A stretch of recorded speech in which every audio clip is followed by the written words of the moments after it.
stomach the gore.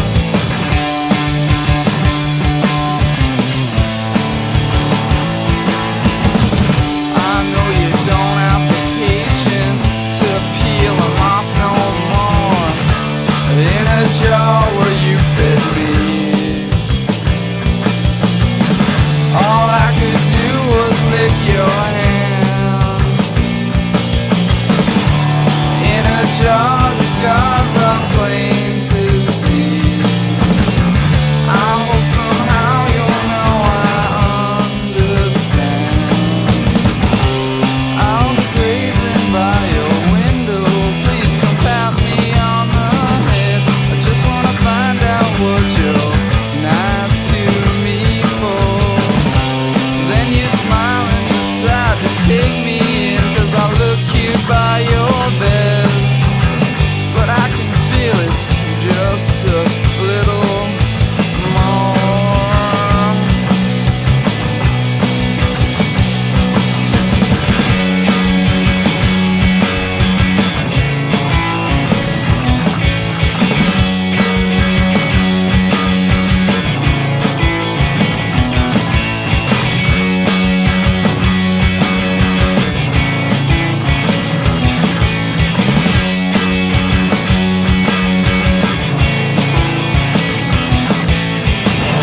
I watch you fall apart, babe. You know it. You know I'm your new star, babe. Don't blow it. Just unscrew the top, yeah, pick me up now. I just can't stop.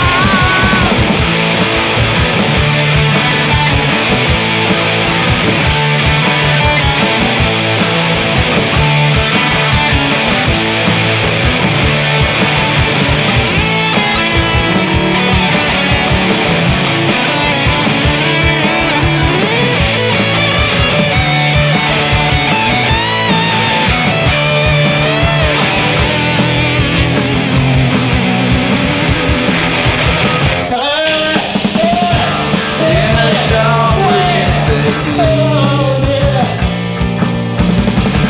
all I could do was lick your hand. In a jar, the scars are plain to see. I hope somehow you know I'll understand. Scabs collecting, keep your bureau from the napkins you got.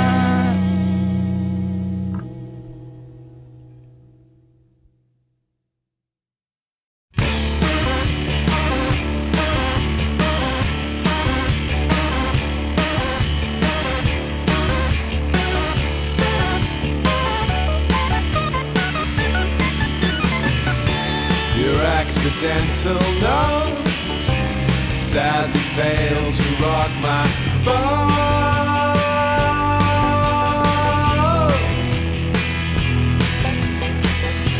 The busy buzzing bees drown beneath the roaring sea.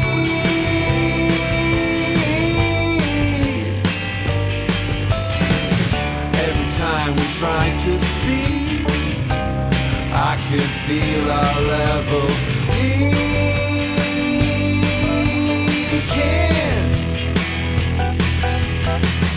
What was all the pressure for?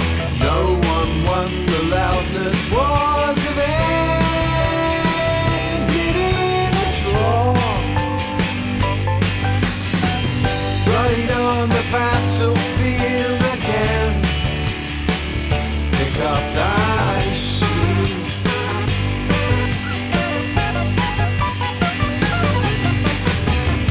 In our gardens overgrown, in a sea of greed that makes no sense.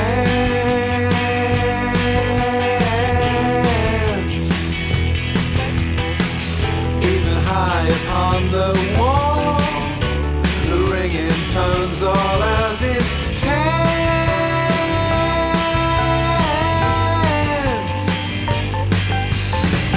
Now you've seen the midnight sun, don't it make you wanna come and stay until you die. Hanging gardens, Babylon. Don't leave me hanging on too long. Suspended in the sky. Bloodied on the battlefield again. Pick up thy shield.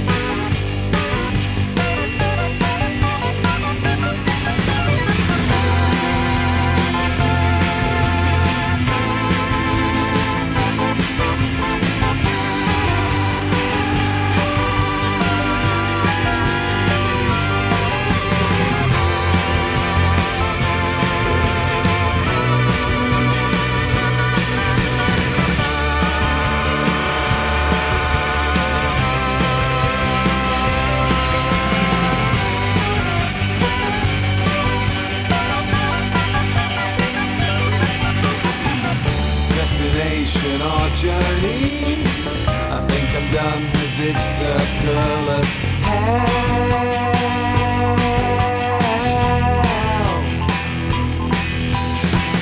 'Cause the first one's often free, around the baggage handling carousel.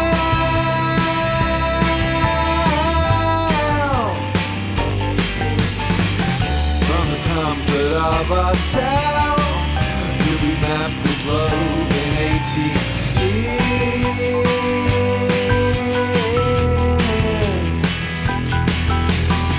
Now I don't think we have the time. Ear of the dog upon page 9. It's all the dogs can hear.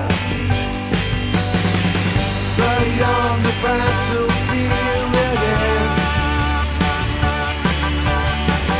Bloodied on the battlefield again. Bloodied on the battlefield again. Pick up thy shield.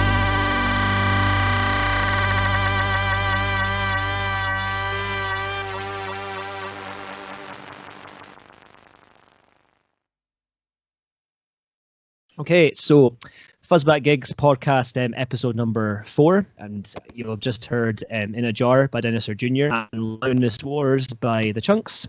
And we're here today with our special guest, James Metcalfe of The Chunks. Well, first off, how are you this fine evening? Yeah, I'm good, man. I'm just waiting anxiously for it to start raining in my room, which has been doing on and off all winter. There's a whole section of my room over the window where there's a big leak, and I had to move my bed and everything, and it's sort of, just kind of slightly, when it's raining outside, I'm always a bit on edge. There's it's something to do with the pointing. I had to look that up. I didn't know what that was. Something to do with the brickwork and an easterly wind, and other than that, I'm good. It is pretty wet outside. I was out for a walk earlier, and I got pretty soaked. I came back, and then I was like, it's a bit wet outside, and my flatmates were like, yeah, you're a different color, and I was like, right, thanks. You're a different color. What color were you? Well, in terms of what I was wearing like grey and green, and they were just like soaked, so they looked a bit different. Oh.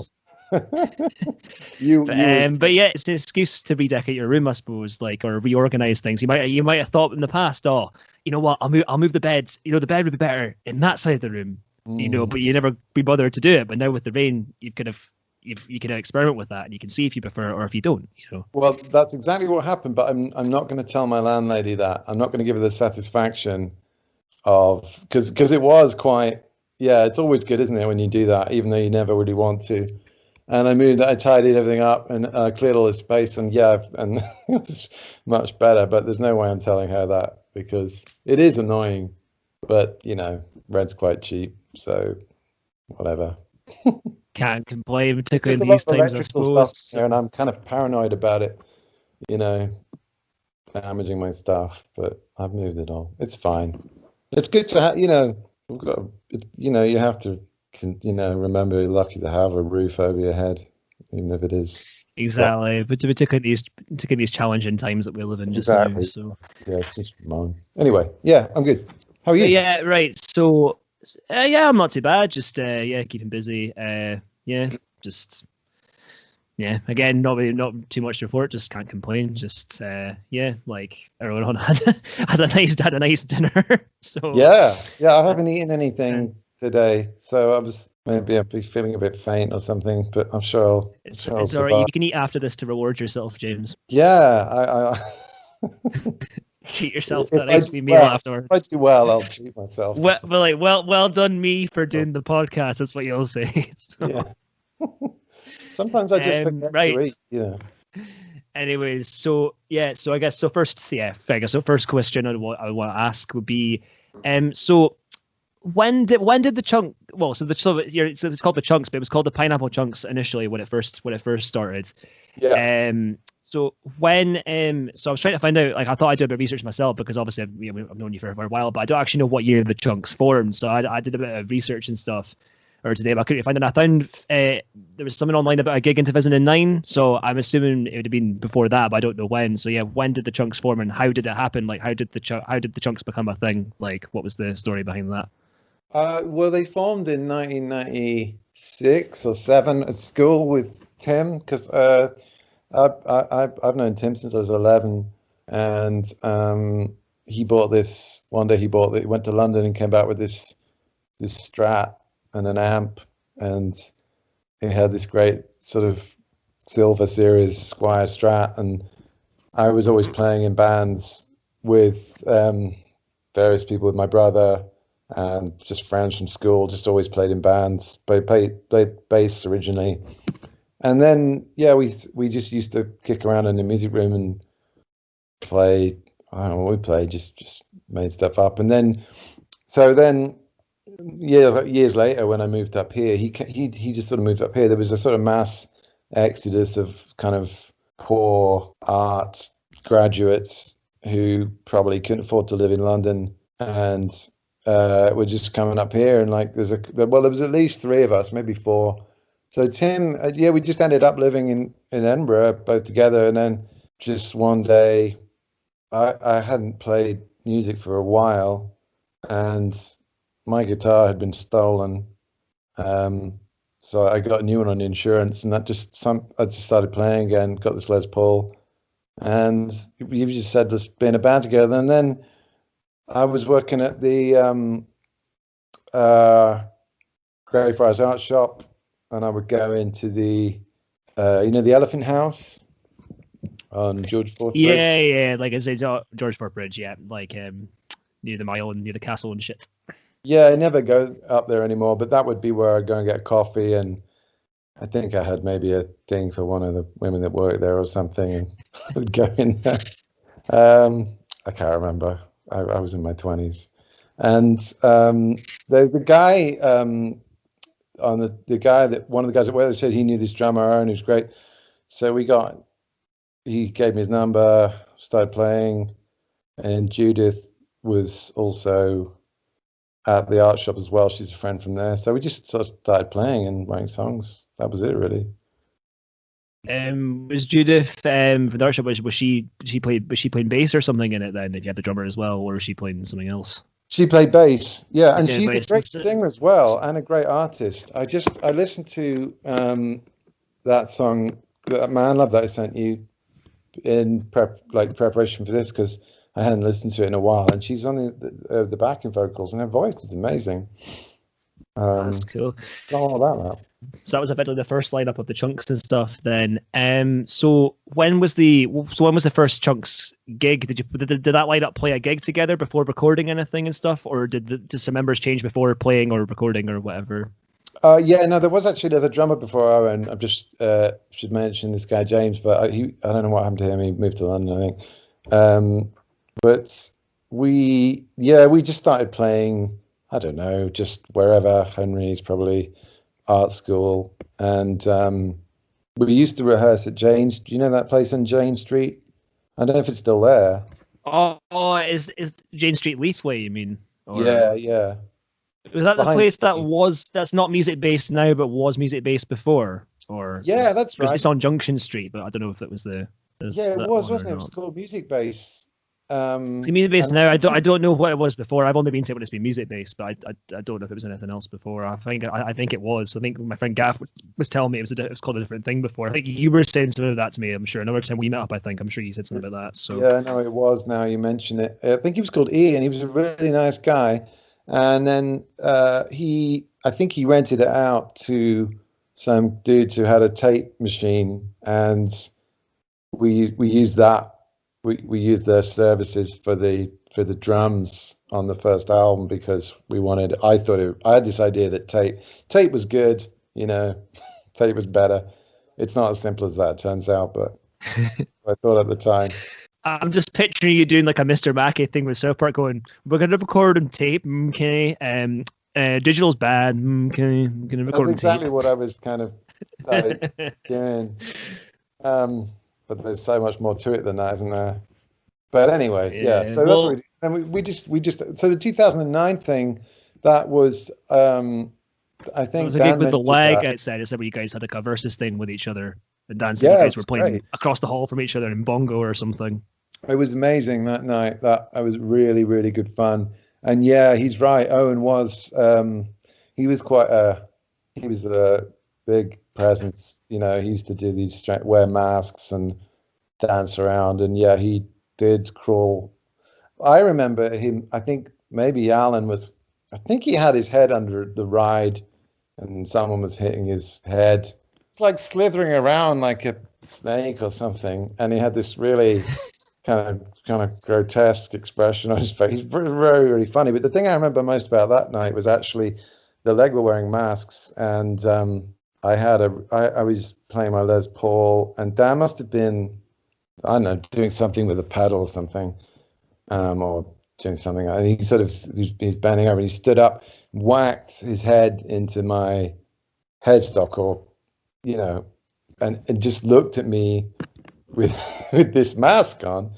And you can't see what expression they're really wearing, but you just see. I don't know if you've seen those masks, but they're really cool. I've seen his red one because he's done he wore it when he did the streams for me. Like last year, he wore the red mask in those streams. I've never seen him wear it before because I've seen The Leg. Obviously, I've only ever seen The Leg live when you've been playing with them, and he doesn't wear it now.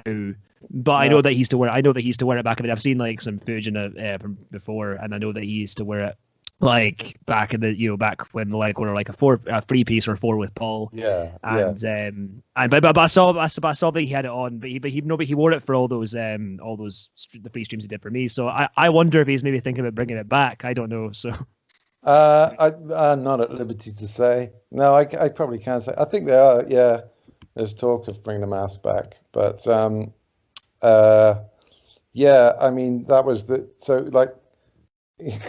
I didn't know very well, and I saw like this mask looking at me with this sort of menacing, kind of slightly scary face. But he could have just been, who knows? But you're like, oh shit, have I hurt him? Have I upset him? Or is he thinking this is funny? Is he okay with it? You couldn't tell, like, but it sounds of it. No. But the other thing about that, because we actually did that twice. We did that thing because there was also a thing back in the day called Retreat Festival, which Bart did, and they were really great. And is that Bart is in Bart Owl? Who does General Invasion? Yeah, Bart's awesome. Like yeah, he's a big shout out. Bart, but Bart puts on good gigs and stuff, and he's a cool dude. So yeah, love to Bart. Totally, yeah. But I've not seen him in a while. But he used to put on this thing called Retreat. And it was in the Old Forest Cafe, which was actually in that building. I don't know what it is now, but it's on Bristow. It's kind of just off. What's that road off? Just off Bristow Square. I don't know. You'd have to know what it is now. I know where you are. Festival venue. They had a gallery there. They had a rehearsal studio downstairs. It was amazing. And so it was upstairs. They had an upstairs bit. We played there, and we played this. It was like a joint cover of Moonlight Shadow. I spent ages that day trying to learn the solo and really failed really badly. Who's Moonlight Shadow by? Mike Oldfield. Mike Oldfield, right? Check it out, man. It's really one of the best songs ever. At the risk of maybe destroying my street cred, I don't know that song. So. Yeah, it's not really a street cred song. It's fine it's okay, but it's a great song. So yeah, so we played it. We'd already played it then. I can't remember which way around it was, and it hadn't gone that well, really. But we then that was the one at the Bongo Club was great. But also I hadn't realized, because I think I'd heard The Leg.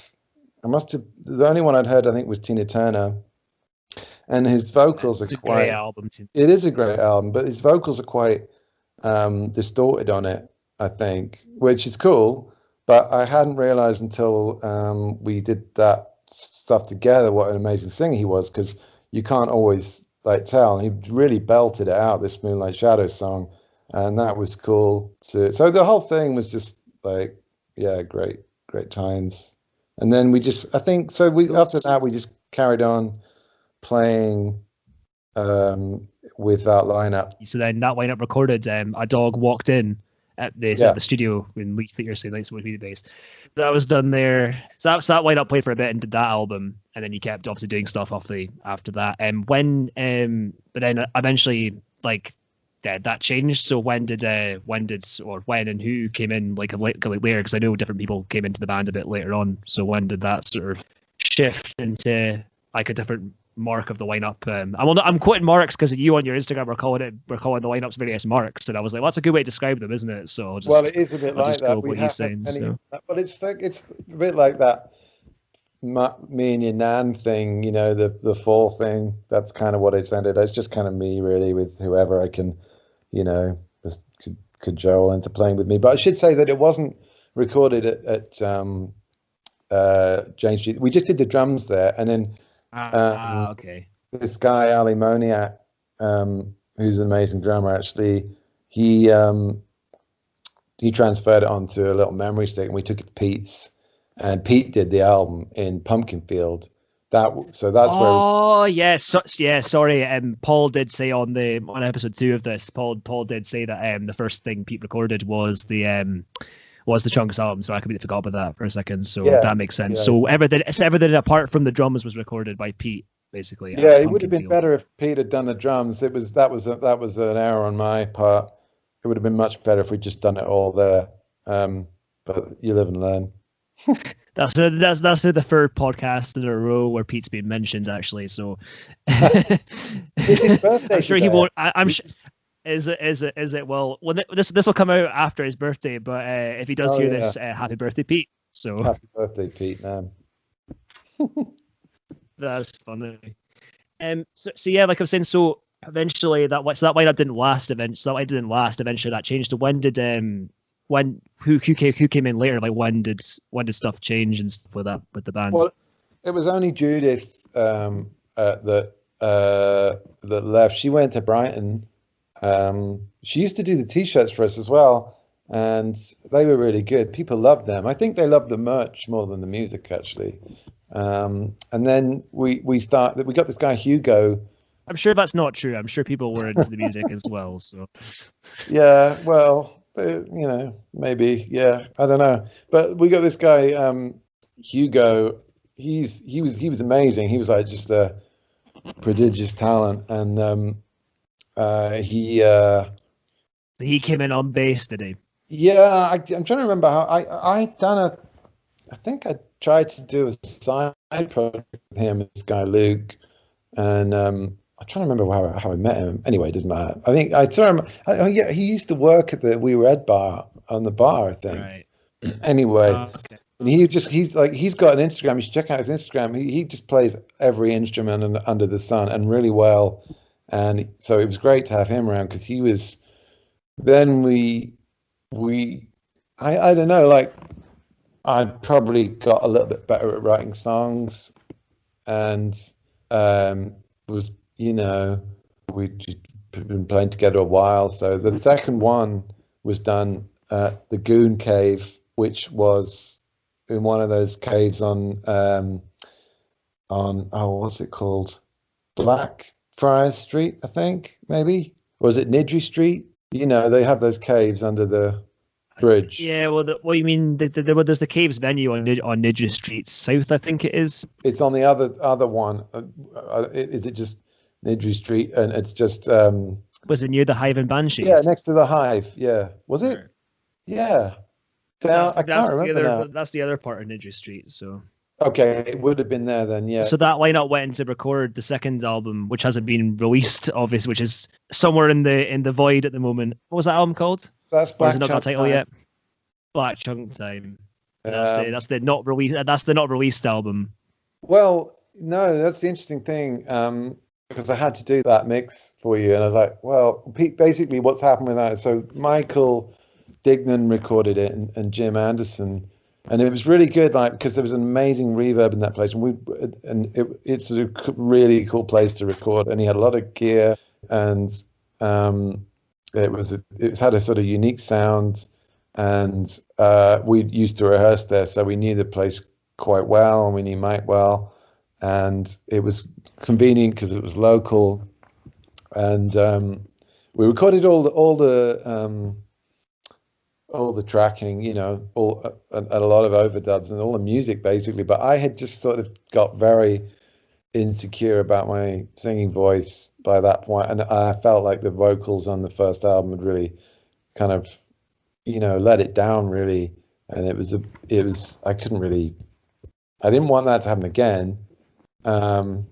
So I just kept, I didn't really know what to do. I just sort of was a bit stuck. So I took the tracks off Mike and I thought maybe I'll mix it myself. I just left it on my hard drive for time went on. And what year did you record that album actually? I think it was 2012, which is nearly 10 years ago. But the songs still sound good to me actually. I listened, so as I said, to listen to that, to do that mix, and yeah, I'm really excited about it now. Now Pete's going to do it, and because I mean Pete played some stuff that he had done recently, which I think it was for Hayley Beavis, maybe. I'm not sure. Me and Paul, he drove us home, me and Paul in his car, and he put it on in his car. I was just like, fucking hell, this is incredible. And it's, I think Owen actually played on that album, maybe. I'm not sure. Yeah, I think he did.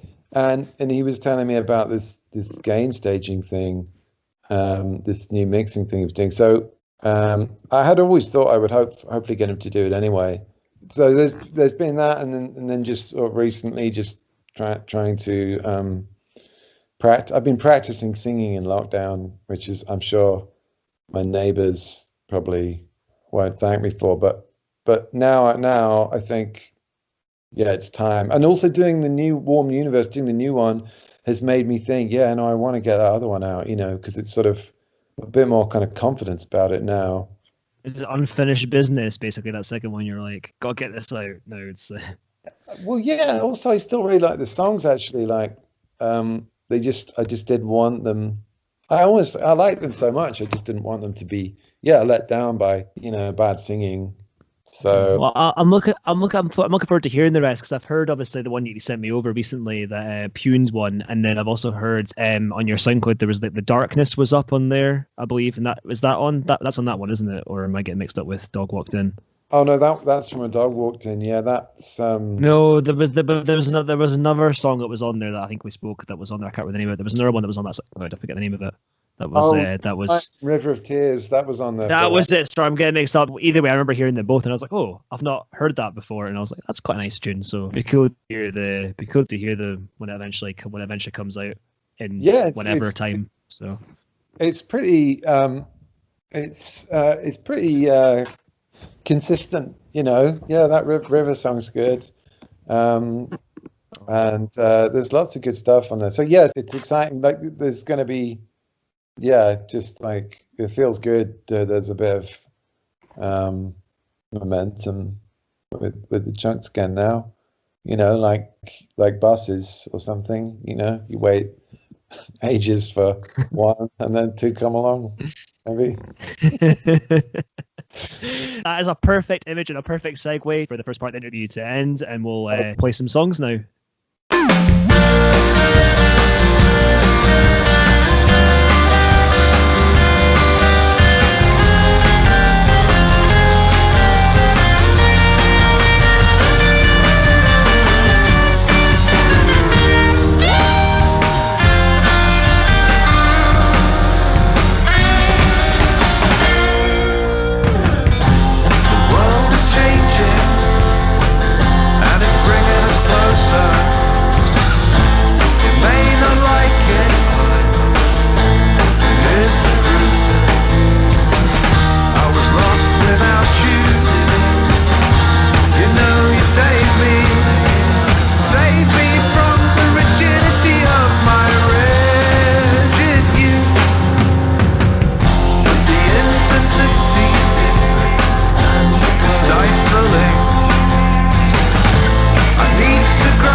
Force the tears going to you. Studying your head to fist. I'll pick one anyway. And each other's on a break. The rain, and then the rainbow. Yes, there's a treasure that she knows from behind the blank stare. Now I dare you to go back. I'll set a tragic stack. When there's a cruel path taking the right path. You won't stop a broken fast. Yes, there's a treasure that she knows from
flow.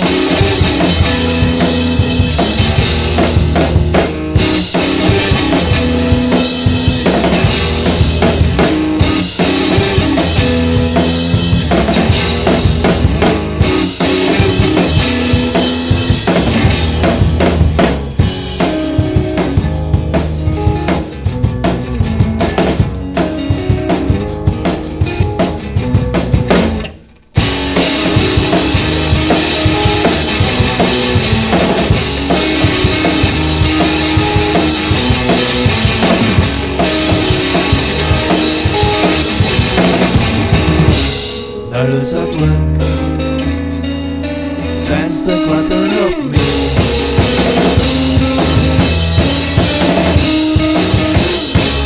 I saw it too. War wants a Pepsi.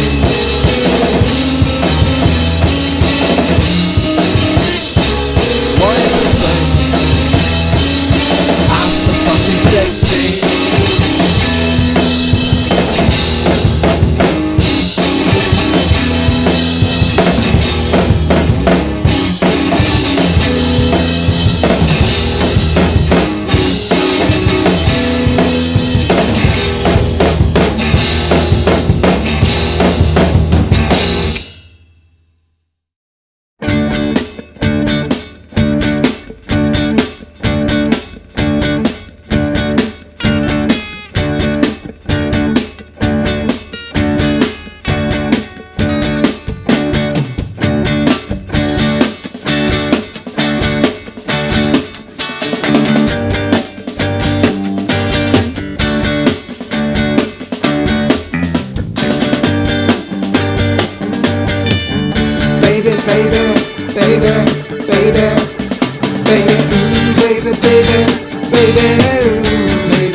I'm still here. I'm still here. So lend me your ears and I'll sing you a song. You've still got mine. It's been a really, really, really, really, really long bounce. 30 years of wandering out. Of wandering out. You'll have to shout.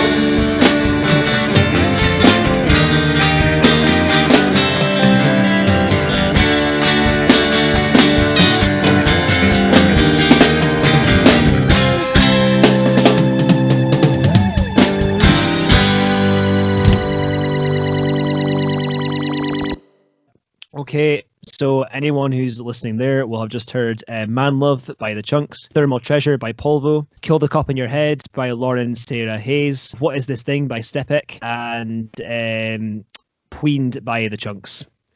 I think I said that one. I think I said that last one right. At least I hope I did. Pweened, right? Yeah. So yes, I mean, if anyone has a good idea of how you should pronounce that, they can let me know and probably become a keyboard warrior and tell me that I'm spelling it wrong and like I've offended their grandma or something. I don't know, because that's what people who type keyboard or keyboard warriors do, right? They get offended over basically nothing, don't they? So just make words up now, don't they? The kids, they just like it's not even words anymore, is it? It's just like I realized I was getting a bit old recently, actually, when my cousin was saying the words Kobe and Yeet, and I had no idea what he was talking about. So and there was another one. Pog through the pain was another one that he said, and I was like, what on earth is this? What are you talking about? So, and then he told me I was old. So I'm not down with the kids anymore. But I think anyone who knows me has known that for a good few years anyway. But we're not here to talk about my. Put it on the table on your phone. You just distract them and just get on the Urban Dictionary. And what was it? Pog through the pain? Yeah, sure, whatever. I do that. It's something like a Let's Player says or something. I can't remember the exact thing. I thought it was putting it in the peg because I couldn't remember what the phrase was, and I asked him later. I was like, by the way, I'm Alex. I'm old. What is it? What is it? And he was like, oh, it's Pog through the pain. And I'm like, right, thanks, man. So I'm gonna start using that. Anyways, so we're not here to talk about like my not getting kids references. We're here to talk about your music and stuff. So we recorded. So you recorded that album. Was it Black Chunk Time? Did you say it was called? Black Chunk Time. Yeah. Yes. Yeah. So that was recorded in 2012. You were saying.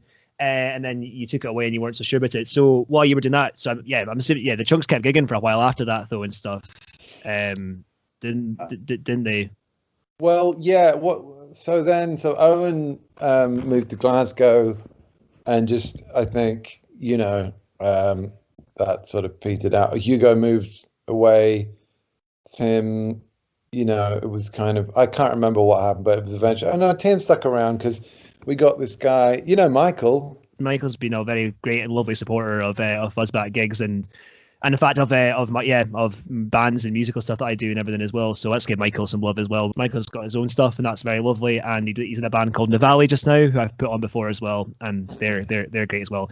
But yeah, so lots of love for Michael. So yeah, he just posted a song on Instagram. It's really good.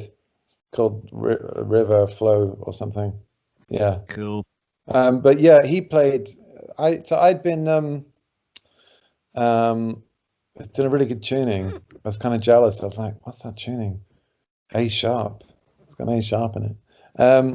And he, I know. We met at an open mic night, and he used to do an open mic night at the White Horse. That's right. And I went there with Andy Brown, who you played on the Dan Paul one.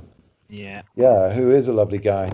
And so I was there, met Michael, and we just kind of hit it off. And ended up just jammed together, and then eventually I was like, "You want to play bass?" Yeah, I was like, "Yep." And then we had a guy, Siggy. Do you know Siggy? I think you know him, or he knows Kieran or something. He's a music student. Can't remember. I got Siggy, maybe an advert. One of the rare times we've done that.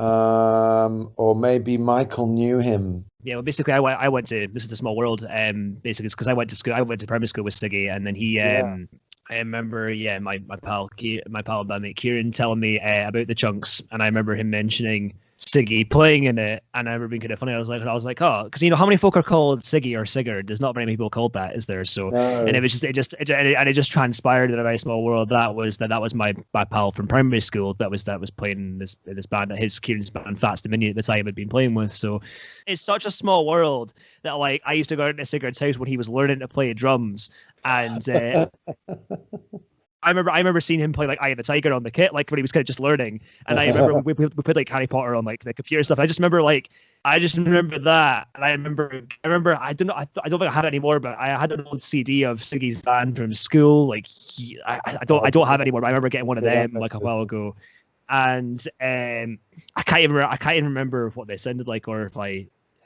can't remember. I feel like I did listen to it, but I can't remember what they sounded like. Anyways, I remember, yeah, but it's just funny that it's such a small world that he was playing with you, and then years later, I'm going to be playing bass with you when gigs going to become a thing again. It's just such a small world that like two people who went to the same primary school are in this band at different times. Yeah, it's really incestuous, really. But yeah, that is really funny. I mean, like he was good. And we played for a little while with him. And then I think maybe it was sort of that around about that time. We played it, I can't remember now. Oh, no, because he was really busy. Drummers are always busy, like they have to all be in like 7 bands, one for every day of the week, so that they have somewhere to practice, basically.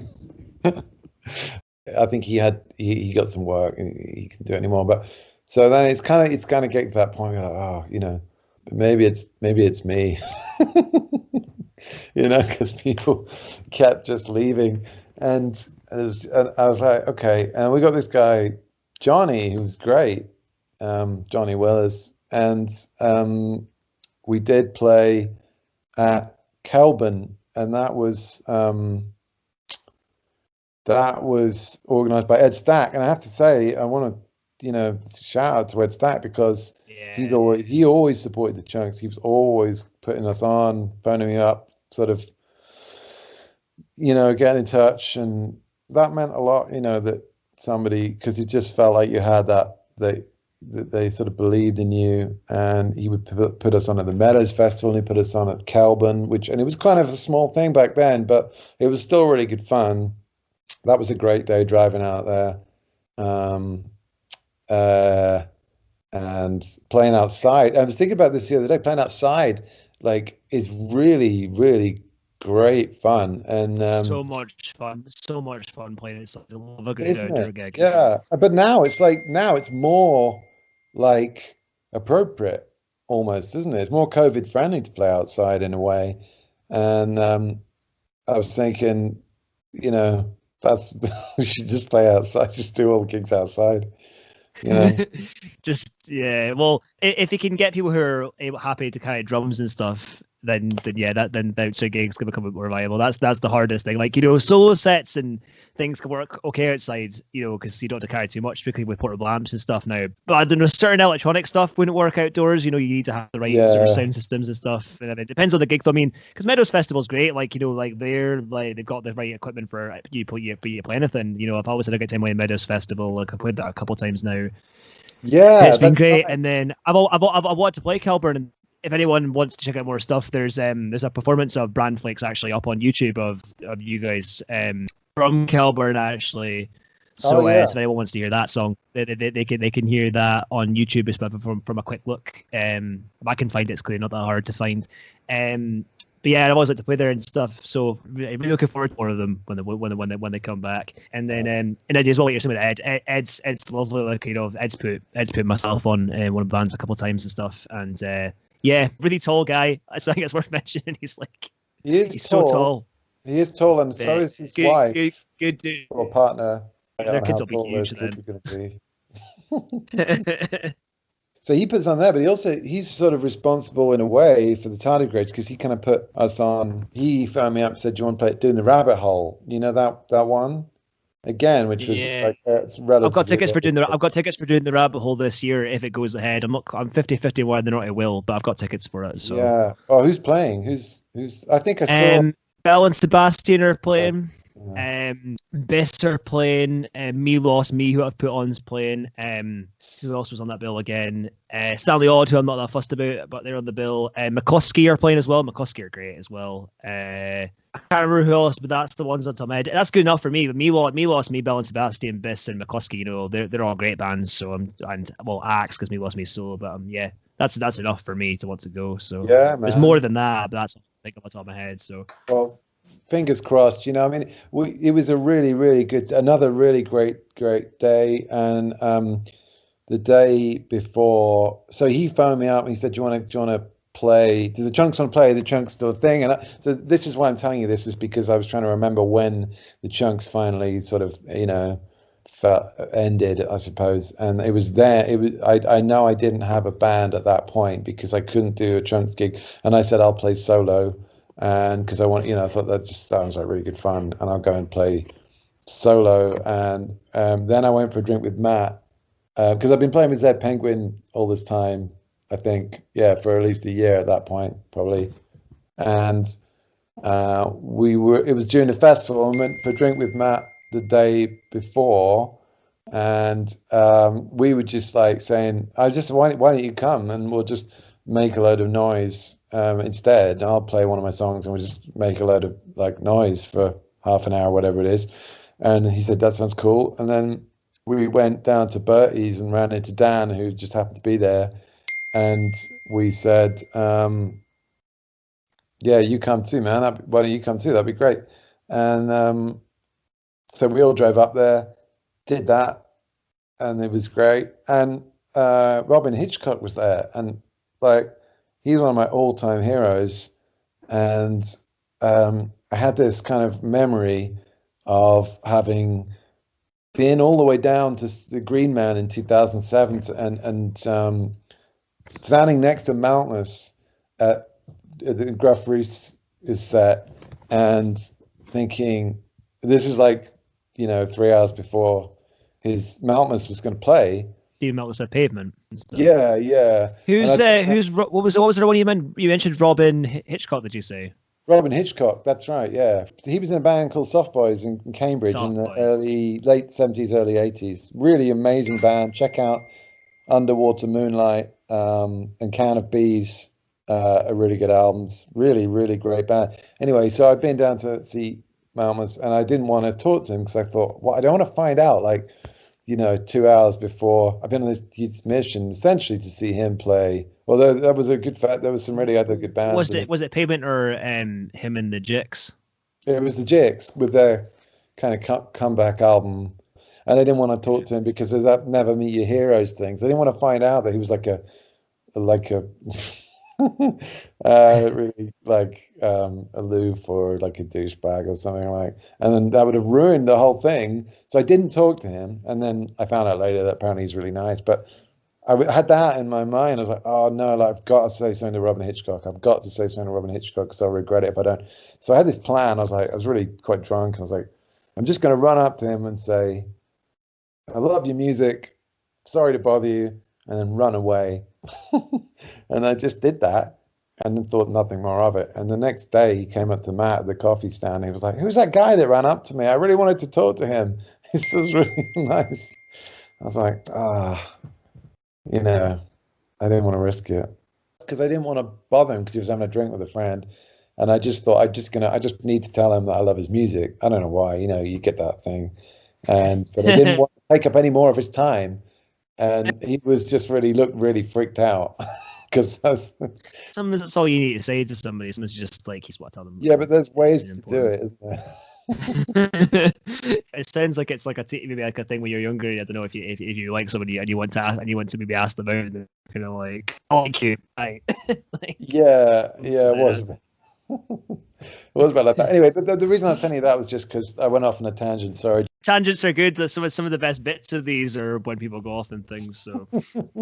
Yeah, I guess so. Yeah, I hope so. Well, anyway, the point about it was that was the first time that Tardigrades had kind of we'd done that idea, we'd done that thing of playing, just making noise together, and then I started doing that instead, really, I suppose. See, when you're playing solo and stuff, is that how you kind of playing solo came about? Basically, just like the band kind of dissolved, and then you were like, oh, well, I guess I'll just play the songs and stuff solo then. Is that how you playing solo came about? Because when I met you for the first time, you were playing in Zed Penguin, I remember. But I remember being told, I remember Kieran mentioned to me, like, I don't think we spoke much at that gig. I mean, maybe there was some words shaded, but nothing. But I didn't have time to meet properly. It was there was a gig at Henry's, I remember. I think it was with the Yawns. It was my old band Glass Books played, and you played solo at that gig because I remember he mentioned that you played. Because I remember when Moist and Tardigrades were playing together at a gig. I can't remember. Anyways, it was at some point where he mentions like mine and your paths had crossed before at a gig, and I was like, oh, when? And then he mentioned like that we played Henry's together at some point, and I remember because that would have been the first time I'd have seen you play, because you'd have been solo then.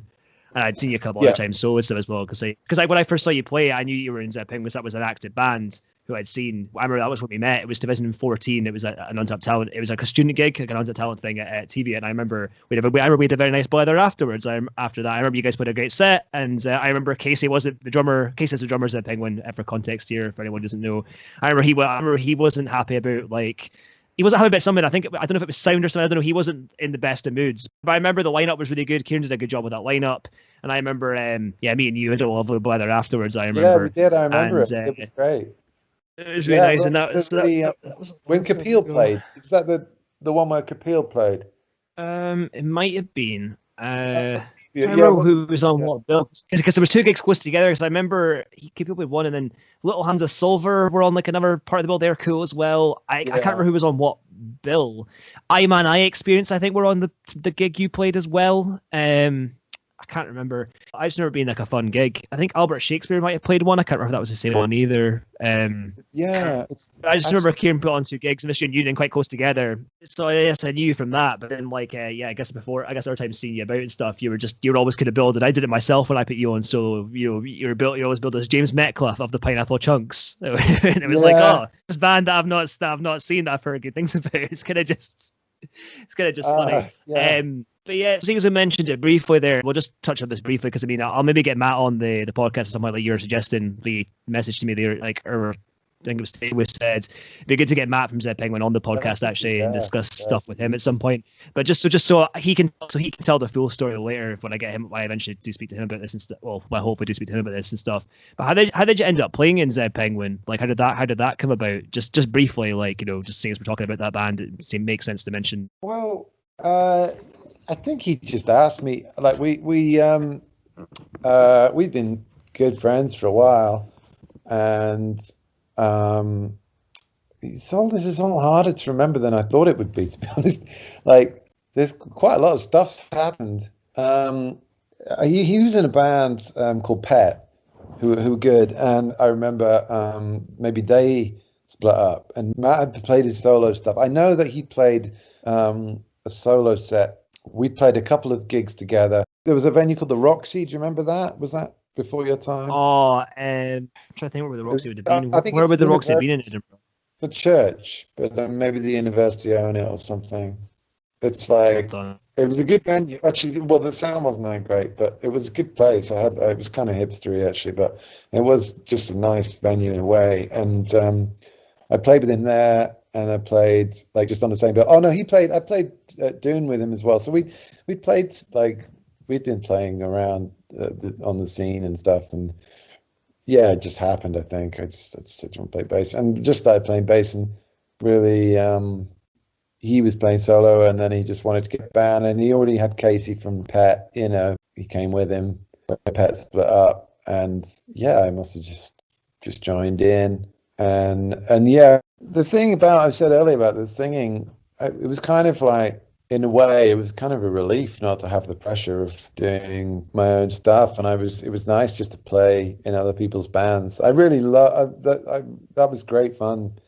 That Zed Penguin, joining them and working towards that first album. We rehearsed that a lot. You could do that in Matt's flat because you didn't have to pay for studio time, and you could just sit around and, you know, shoot the shit and, you know, just play when you felt like it. And that was a good time. Yeah. And we played some gigs and played lots of gigs, and it's all just kind of blending into It's all right. I'll say something else different to kind of get off of this as well. So is in a small world, for everyone doesn't know, because I think it's again another funny story, is that Matt literally lives in the block next to me, which is really funny. Like, because I've known him for because I guess I met at the same time I met yourself, and then obviously I've seen Zed Penguin a handful of times and stuff as well. And like Bambi, good friends of mine, played with you guys on your album launch. Played with Zed Penguin on the album. Just to make this clear, I'm talking about Zed Penguin here, not the Chunks, in case anyone who's maybe tuned in is thinking I'm talking about the Chunks. But I remember, and I remember that. So that was back when I didn't live where I do now. But then in 2018, I moved to where I am now, and which is in Tollcross Way. And it's just funny because I didn't know Matt's where Matt lived, and then it turned out like he's like the block like next to me, which is just really funny. And I've heard him playing before. There was one time I was just in my kitchen and I could hear him like playing. Like I heard something. I was like, that sounds kind of cool. And then I was like, that's probably Matt. Like, because I could like hear it from like at the window open. I could hear it like, I think he had his window open. That's funny. It's amazing, really, that we could do that and play in his living room and just about get away with it. Like, it's a real luxury, and then you can, because we recorded the album on tape in Doug's church. That was cool too, because it had a great sound in there. Doug's cool. Dancing Doug, as I've heard he's called. Dancing Doug, that's right. Doug had a really cool band. I recommend folk check out Your Wall Subjects. Actually, they're really cool, and he does electronic stuff as well, which I'm sure someone said was cool. I can't remember the name of his electronic stuff though, but that's cool as well. Yeah, what I've heard of it is good. Yeah, check him out. Your Wall Subjects were intense. They played upstairs at the Bongo Club as well, that same place we did that Leg and Chunks gig. And he was like, he has I think he's got a Travis Beam. Is it Travis Beam? Those guitars with the T in the headstock. Really heavy, I think, those guitars. They sound good. And he would just, it's like a really intense performance. And they were just, really kind of full on, but really bad. And they played downstairs at the Caves as well. Well, not the actual Caves, but the one that was kind of like a squat next to the actual venue. Did you go in there? That was cool. They had gigs in there. Oh, this is making me really nostalgic. What was the venue that was near the Caves then? You were saying it was like a squat kind of thing. Oh, fuck knows, man. It was just this. I don't know what that was. It was a squat kind of place. It sounds like this is like some sort of game show where it's like, how much of your life can you remember? Like. And this is what you could have won. Do you want to use a lifeline? This is what you could have done with your life. Yeah, I might phone a friend. Yeah, I'll phone some of my friends. So I guess maybe just to sort of cap off this particular section, maybe a good thing to just sort of briefly discuss on would be, like I won't mention The Leg too much because Dan already kind of spoke on their podcast about how you ended up kind of joining them and stuff. So that would have happened sort of again before sort of after Zed Penguin, but kind of when the Chunks weren't a band, necessarily like a band anymore. But briefly, we're talking a little bit more about Tardigrades. It was Doom, wasn't it? You said you went to that. You played that with Tardigrades, wasn't it? You said. Yeah, so that was the first time we had played. I think, I mean, maybe there's other times, I don't know, but like that was the first time we'd done that thing. And then shortly after, we this is another Red Stack thing. He put us on at Get Out of Town, which was a thing in Portobello. I don't know if you know Verdon Studios in Portobello. I don't know if it's still there.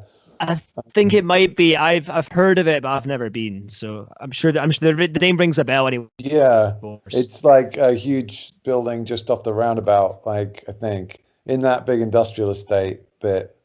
I'm not quite sure what that is, but I probably know. I mean, I've been to Port. Yeah, I've got Port like a bunch of stuff for walks on the beach stuff. So I've probably like seen it. Yeah, it's like a wasteland. Anyway, so that was great, and we thought, well, we'll do it again.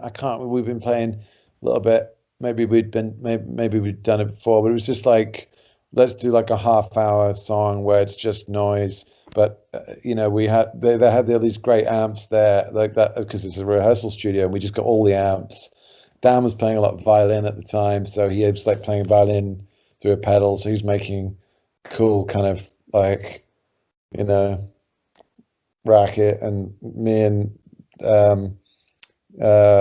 Matt were just playing like just full on guitars, and Tim was there. So it's like a super group kind of thing. And Johnny was. Were they playing in Tardigrades to begin with? Then like No, Tim they and Johnny and stuff. They were just. It was actually a chunks. I don't know what that was. It was just let's just go and just. I'll have a good. Let's just go and just see what happens. Like it was probably like chunks, and again like, and maybe I said like, well, let's do that thing again, but we'll just do it as a full band. So we had the drums, and it was just like 3 chords song. That song's from that chunk time. It's one of the better ones, and that's going to be good when that comes out. But that's like 10 minutes long on the record. So on that song, are Dan and Matt playing on that song on the album recording, or? Yeah, they are. That's right. Yeah, that's right. Amazing. Yeah, I got them on as guest stars for that. Oh, sweet. I think that's how that came about as well. Now I think about it, and it was brilliant. It was a really amazing thing.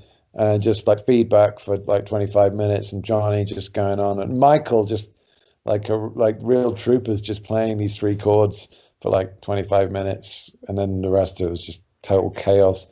And Babis, the sound guy, who's also a really nice guy, he was just walking around, he's just trying to mix it, and I just remember him he just gave up at one point. Do you know Panos from Numbers Are Futile? Do you met that guy? I've heard of Numbers Are Futile, but I don't know the guy. I don't really know him too well. No. Well, he was just like this whole room full of feedback, and everyone else had left except him, and he was just. But you kind of have to know him really. He was like standing there with this big grin on his face, just kind of like moshing, but just standing up with his hands in his pockets. What's that called? So Numbers Are Futile are like a band, aren't they? So. Yeah. Sorry, put your hands in your pocket. It was called something you were saying. Oh, I don't know. Just the fact that the room was like gradually vacating. Was this a gig ever?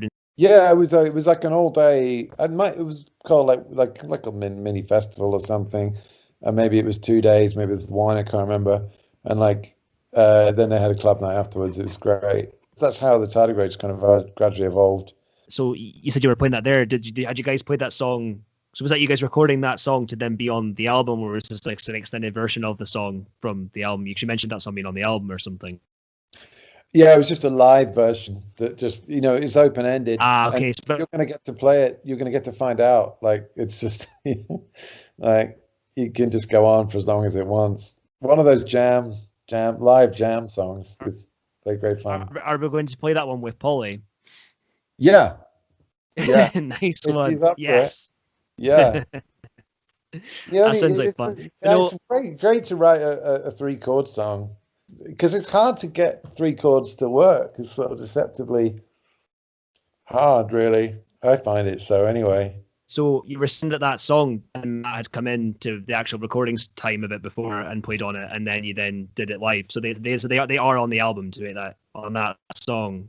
Or were they just in the live thing? Just to make that clear. No, yeah, they're on the album. We were just playing. So we were still kind of playing stuff from the album at the time. Yeah, but it just hasn't come out. I think maybe we should end the section interview part 2 here, and then we'll talk about Warm Universe and stuff in part 3. I think it's probably a good point to stop and play some more songs. I think. Okay, man.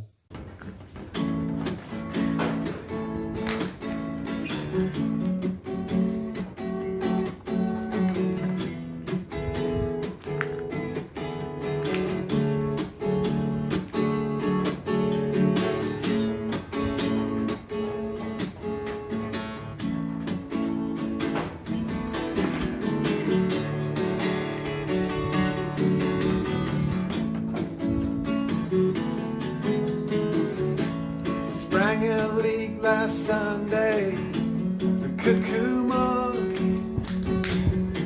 I know what you are, you're a pineapple chunk, and I cannot tell you how it feels.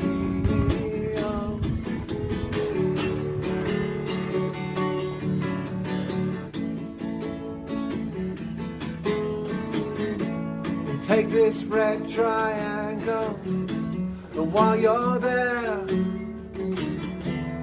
that blue pentagon and the yellow square, and then get the hell out of my spaceship.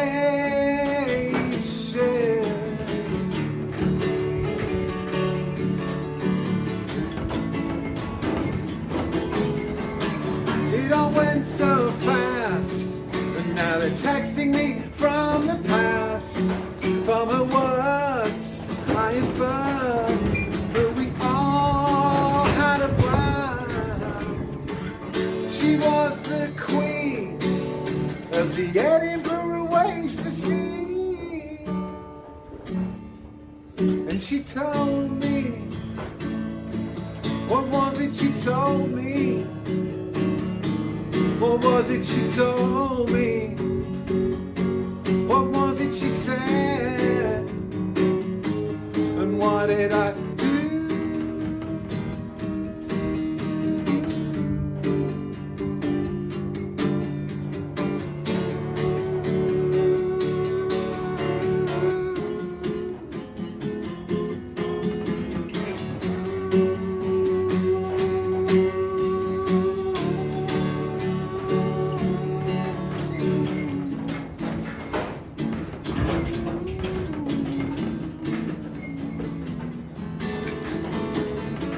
So we went interrailing 9 countries, 777 societies. Once more than enough for these.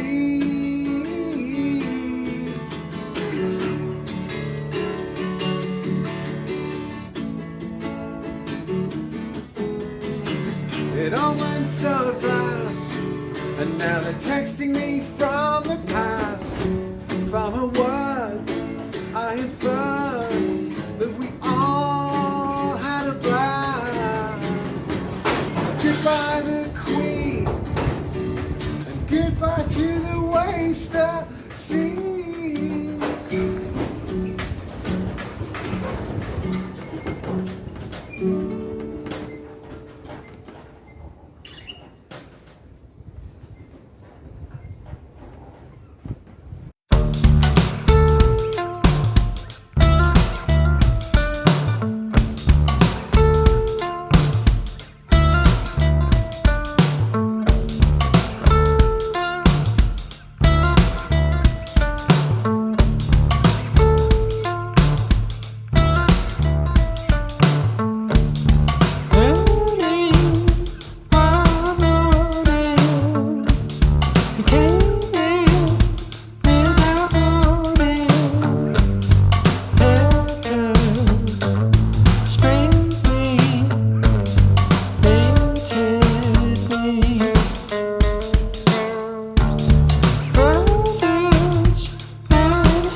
it's a free country.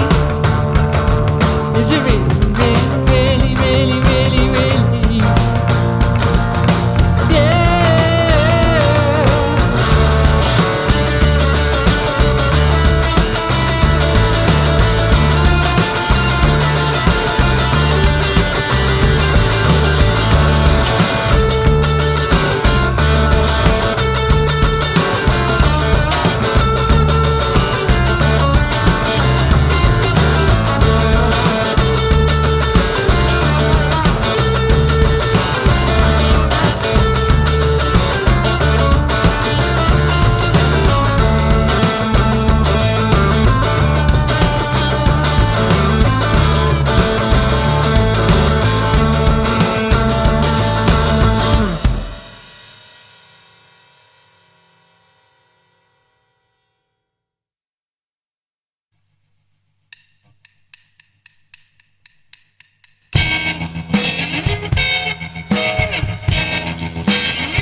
a feeling new that makes my blood boil, wanna spill yours too. Or is it that darkness just shines a light on my own? Just shines a light on my own.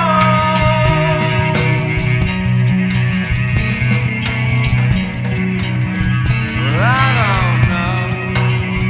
I don't know.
So I was listening there, you've just heard Gone Times Live by The Chunks, Fitzer by Miles Manley, Violent Night by Zed Penguin, Tiger Tank by Speedy Ortiz, and then No Hard Feelings by The Chunks.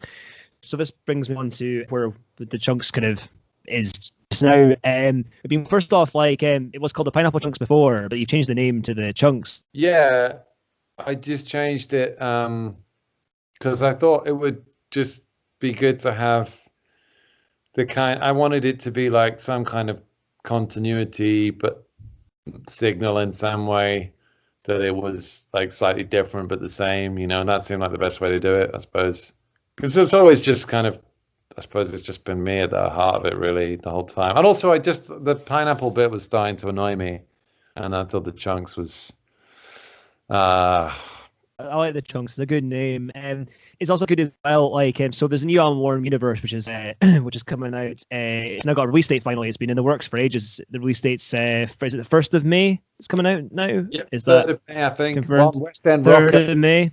Yeah, that's West End Rocker. That's a label that's my friend Hugo's setting up. And was it Hugo you were talking about from who was playing early? Who played in Chunks in the Chunks in the past, or is this different Hugo? Different Hugo. Really nice guy. He's really great. He's it's very exciting times, and we've got actually got a single, Loudness Wars, is coming out online on this Monday coming up, which is that's the 1st of March then, yeah. So because we play Loudness Wars right at the start of the show for anyone listening, so that's good. That by the time this is out, the single will have already been released. Basically, like this will be out. I've seen the video. The video is great. The guy was a guy, Steven, did you say, that did it? To me before. The guy who did the video did a great job. It's really, really cool. It's a really nicely animated video and stuff. I won't say too much in case anyone listening to this hasn't watched it or whatever yet, but it's a great video. It's unbelievable, isn't it? Like Stephen McGregor, he was in a band called The Magnificents with Casey, weirdly, which is another little, Edinburgh thing. Like we were saying earlier about the small world. He's a really nice guy. He did a video for Matt for Zed Penguin. He did which one was it? I can't remember now. Wandering, I think. Yeah. If you know that song. So he'd done that. So I knew he'd done that, and I was like, do you want to do a Chunks one? And he said, yeah, I'm going to do animation. And it's like, okay, cool. And I didn't hear from him for a while, and then he sent me this storyboard and said, fucking hell, that's insane. That's great. It's really, really a lot of work went into that. And so that's exciting because people click on videos anyway. They don't really click on songs. So that'll be good. Yeah. So as well. So basically, as we were talking about earlier, you've been playing solo for a bit. You've been playing in Tardigrades and Zed Penguin, and you were also playing with The Leg for a bit and stuff as well. With the new album, Warm Universe, one of the songs that's going on it is Brand Things, which we talked about earlier, and that's it's a video of you guys playing that album with Michael and Tim and Johnny. I think he said was on the drums there. So with the other songs on Warm Universe, had some of them been kicking around for quite a while and stuff as well, or had some of them been written more I see more recently, in the last couple of years and stuff, or anything? Well, it's kind of a mixture. I would say Brown Flake's been around for a while. 2012, I wrote that, and some of them were for a couple of because I think they're all still relatively new, but I think they're all. There was a couple from a band I used to play in with my brother, and back in Kent, it was like a long distance kind of side project thing called Grieblings, and we had a couple of songs that had just never found a home, so we put them on there. And I had sense of 3, which I never really kind of finished in time. So it's kind of a mixture, really, of old and new, And it was good to have No Hard Feelings on because that was a new one that I just wrote. It's a great one. The last minute, yeah. Thanks, man. That's one of my favorites. The whole album is great. It's just full of great, sort of, I guess, old sort of school kind of dad, uncle indie kind of tunes. I remember listening to A Dog Walked In when it was up online there, and it is interesting hearing that stuff because that stuff was kind of more angular, and I guess it was kind of angular, more punkier in certain places, I would say, and stuff. But then the song Man Love that we played earlier, that's an interesting one because that was the album, because that one sounds kind of more reminiscent of universe stuff. Was it just a case of like wanted to do the change from being a bit more angular to the more sort of like, as we said, dad, uncle, indie? So was there a particular cautious reason to move to sort of stuff like that, or was that just kind of like how your songwriting naturally like evolved? The thing with Owen and Tim and Judith, it was like I think it was all being kind of pulled in different directions, and that was a good thing, because that's when I think that's when music is most exciting, when everyone's kind of bringing their kind of personality to kind of bear on the songs, you know, and then it's not just how it sounds in your head. And if everything ended up how it sounds in my head, it would just all be like, you know, third rate, you know, Sonic Youth kind of 90s rip-off or something. And that's, I also wanted to kind of, so the fact that it was kind of chaotic and ramshackle was never really what I wanted to do, but it was, you know, I think it was much more exciting for the fact that everybody was sort of, kind of pulling it in different directions. But at the heart, when we say about Man Love, like that was a kind of poppy song, and that's the kind of thing which I always really at heart kind of want to write, is like just really good, pop rock songs, and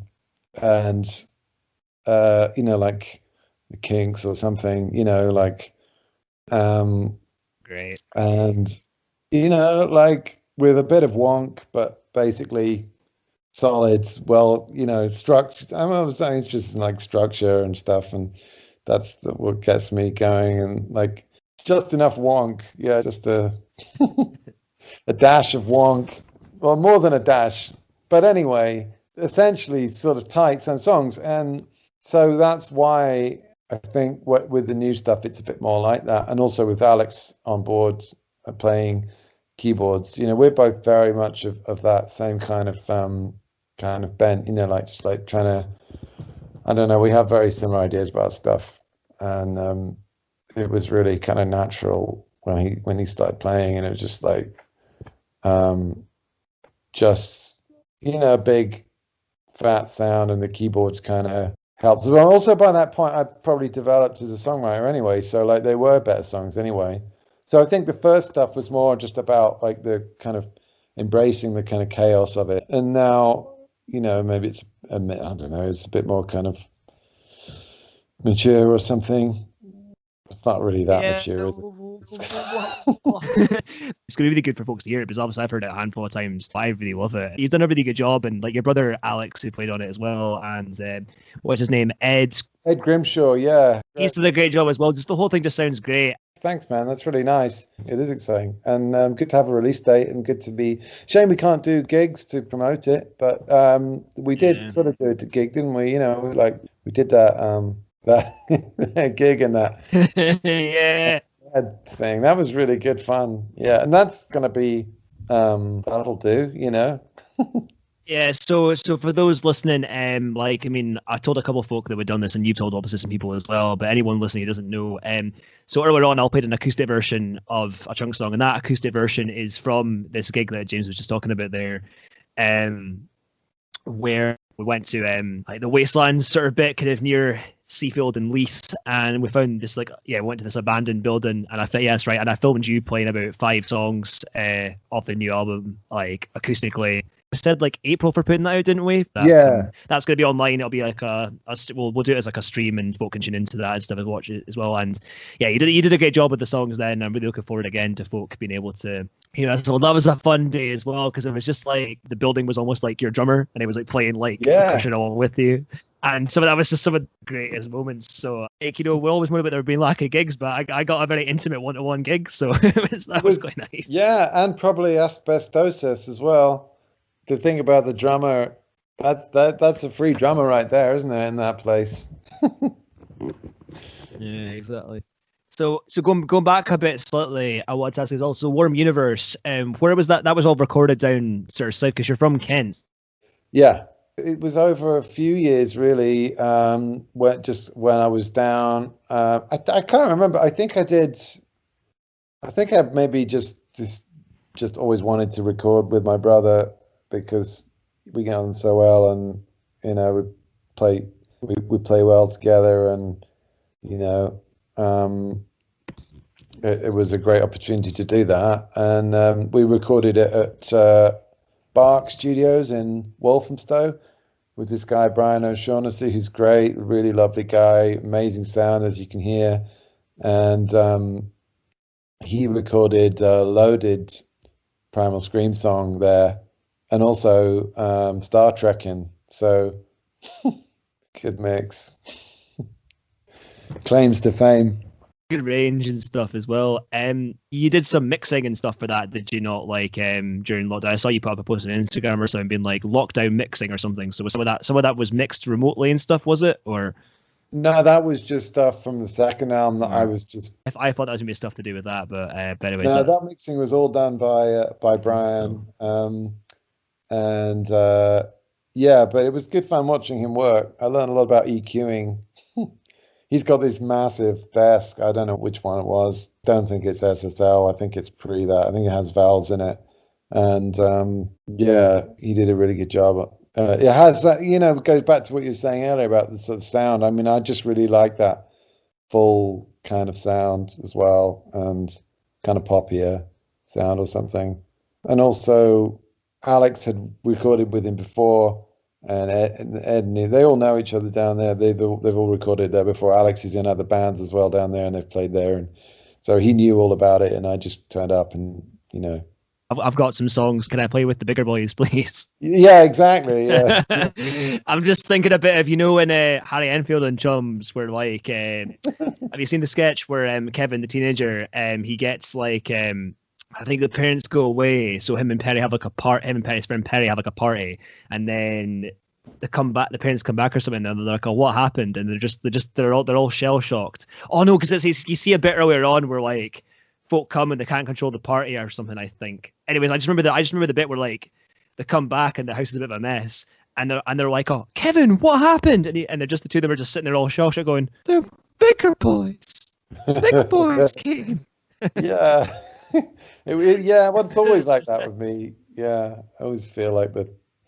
Well, I mean, I certainly didn't have, like, they had a lot more studio experience, like Alex does, and he was great because that meant that he kind of co-produced it, and he's a classically trained pianist. He's like a classical pianist as well. He does that too, and so he has that kind of mind, and he's great at arranging, and just basically, because I don't really, what I just do is I try and write the bare bones of the song and then hand it over to him to do the.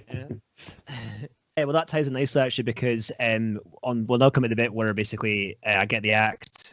I'm interviewing now yourself to talk about like a fellow DIY act who they really like and appreciate, and your brother Alex for this, so this actually ties in nicely because you've already said a bit about Alex and what's great about him and stuff as well. But yeah, so you mentioned the acoustic and PS and stuff, but basically I don't know if there's anything more you want to say about Alex and stuff, and what he does to anyone who's not necessarily familiar with his stuff that's listening and stuff. Yeah, he lives in Tunbridge Wells. He's as I say, classical. He just does recitals and stuff. And but he also plays in a band. He plays in many bands. That the naming of things is one. They're great. And he plays in a band called Black Arts Museum with a guy called Kevin Tompkins, he's in like noise bands. He's like been on the noise scene for a while. And he was in a band called Sutcliffe Jugend, which I didn't know about. I checked them out, and they're pretty good, pretty kind of pretty raj. And so that's more experimental stuff that Al does with him.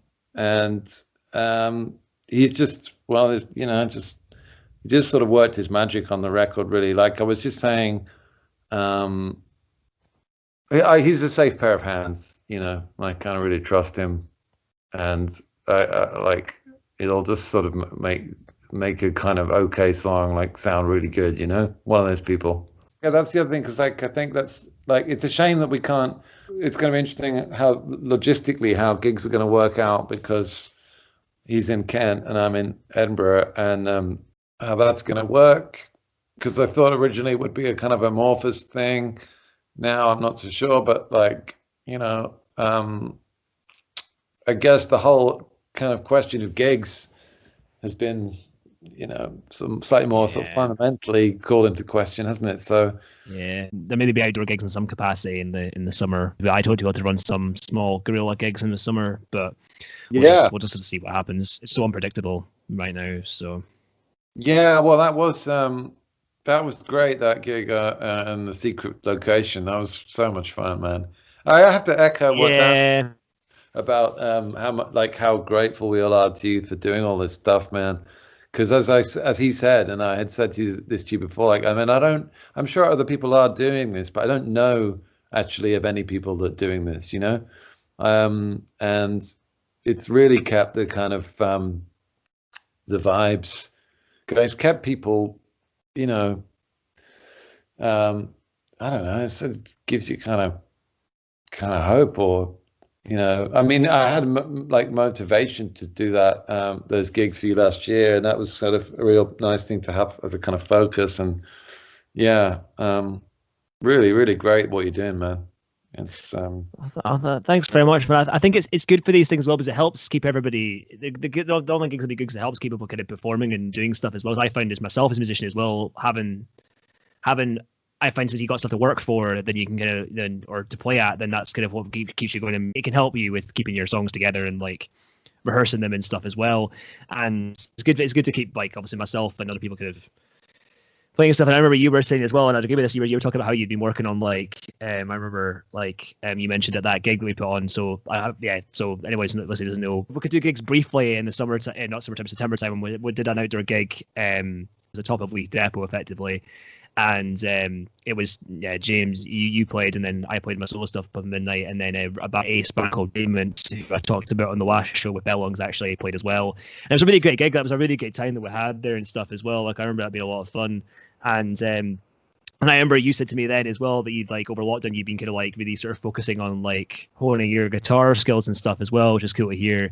And then you were saying as well that, like, when I did the sort of other one with you in January, which is not out yet, or we filmed that, you were saying that you really sort of honing your singing and stuff. And I guess it's something that I thought it's rubbish that we're in this situation and stuff. Sometimes I guess a good thing to look at from this. I thought it's all horrible when gigs are happening and stuff. Is people are more time to kind of hone and practice certain things and stuff, I suppose. Like, I find, I don't know, like I think I've gotten better at songwriting on my own with all this time that I've like had. I guess that's a nice thing to kind of come out of a shitty situation, I suppose. If that makes sense. It's a silver lining, certainly. Yeah, I mean, your new stuff's great, man. I'm really enjoying it, and I certainly did do that. I felt like when lockdown kind of bit, it was just like, okay, this could go one or two ways. I could either sort of hit the ground running or just, totally atrophy and give up. And so I'm glad that I kind of did have that. There's a lot of things that I've been sort of meaning to get around to for like years, like rebuilding my guitar technique, focusing on that. But really singing was a big one. And then I think learning it wasn't really so much what I learned when I did the guitar. I was sort of practicing like 3 hours a day for like 3 months, and it helped kind of keep you sane, and also it's kind of motivated by a kind of like a real like desire not to waste this time or something. Although it's easily done, and I did waste lots of time, and that's not a judgment or anything. It's just I know what I'm like, and I sort of need to be a bit all or nothing about stuff, and there's been ups and downs, but the singing thing came out of just like learning how to learn, like doing something every day like that. Maybe it's something that, you're meant to do when you're 14 or something, but better late than never, that just. Always learn and always bet yourself as a musician, so.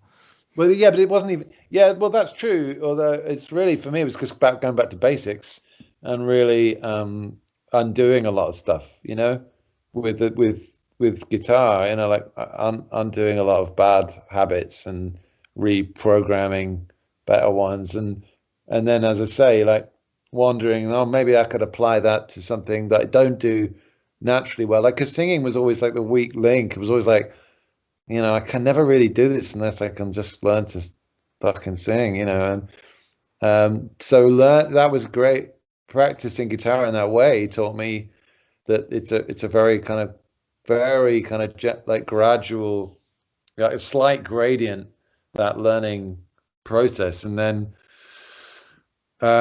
you have to stick at it even though you don't see kind of gains or whatever. And then that gave me that confidence that it would you'd eventually, you get onto that plateau and you can't really fall off. You get to that point where you kind of don't, like, there's still a long way to go, and it's always a work in progress. But once you feel like, oh, I'll never be shit, I'll never be actually shit, that's the feeling you want to get to. And you know what I mean?